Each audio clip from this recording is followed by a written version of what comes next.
So, Module 4, now we're going to look at physical functioning in emerging adulthood. So, Module 3 talked about the changes that we saw with adolescence, but emerging adulthood is the prime time. So, most of you are in the prime time in regards to your physical functioning. It's great to be alive in that type of body. And so, what we see here is questions of whether this is true or not. So, a little quick quiz. Reaction time is slower in emerging adulthood. Is that true? No, it is not. Okay, the reaction time is actually faster in the early 20s than at any other time in your life. And that's because your body is done myelinating, putting this little fatty sheath on your neurons. And so it allows for much faster sort of impulses to go through, hence faster reaction time. So if you have to do any sort of task that require you to respond quickly, this is the time of life to do it, okay? Because it only goes downhill from there, as I'm finding out. Grip strength in men peaks in emerging adulthood. Is this true? Yes, it is. Anybody who has had a firm handshake with a young man in this age period probably is all too well aware as you kind of get your hand out of their vice-like grip. Now, with my very large hands, I was able to have usually a very nice hard grip strength, but that's some years ago. So I am in my steady decline period of things.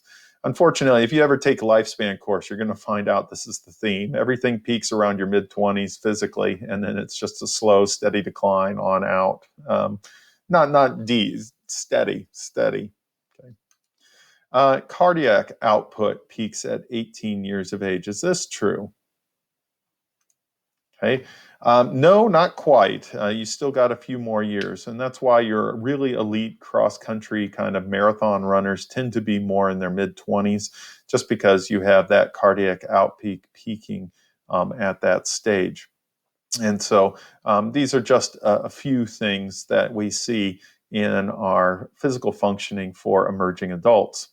So we're going to go into a little bit more here, and I just felt like I had to put Superman, because Superman at that stage, you feel pretty invulnerable in your early 20s. Your body's working about as well as it's going to work. You don't have a lot of the chronic problems on average. I realize that some people do have health issues, but by and large, it's good to be an emerging adult. Okay, so you don't really have a whole lot of susceptibility to physical illness. Your immune system is most effective. This is why you can fight off all sorts of illnesses, flu, things like that. So stuff that, if you were in your 80s, like the flu, could be dangerous to your health. If you're, in emerging adulthood, yeah, you'll get sick, but it's not going to be like you're going to be down and out and possibly die from it. And so that's the difference there. You just have a lot more reserve capacity in your organs, and everything's just working kind of tip-top shape there. Okay, really good stuff. But it isn't the whole story, even though it's kind of sweet. We know that just like anybody else, like Superman who has his kryptonite issues, emerging adults can have things that will wear down their amazing bodies quite quickly and make them more susceptible.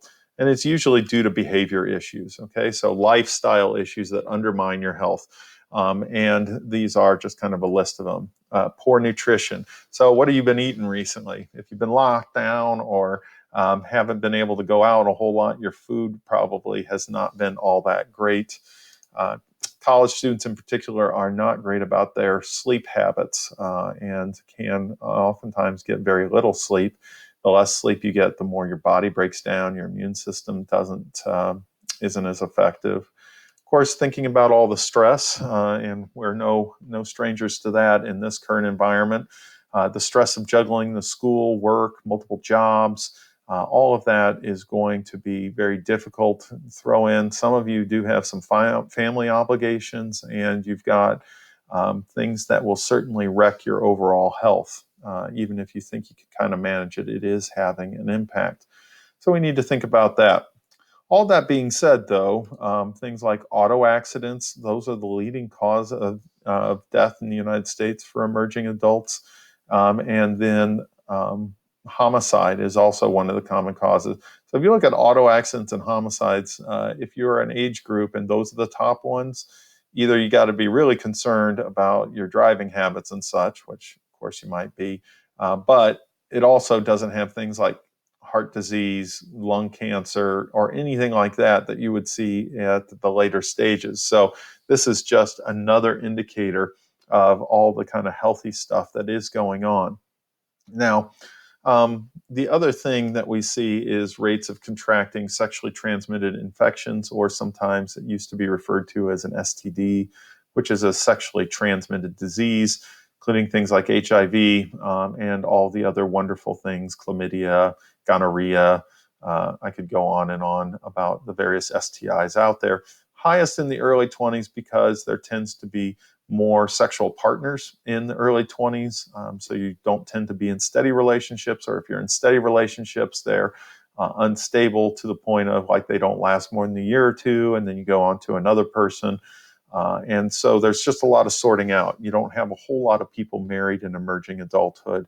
And so there's a lot more flexibility in your romantic and sexual partners, which of course can lead you to more exposure and sexually transmitted infections. And all that can undermine your overall health.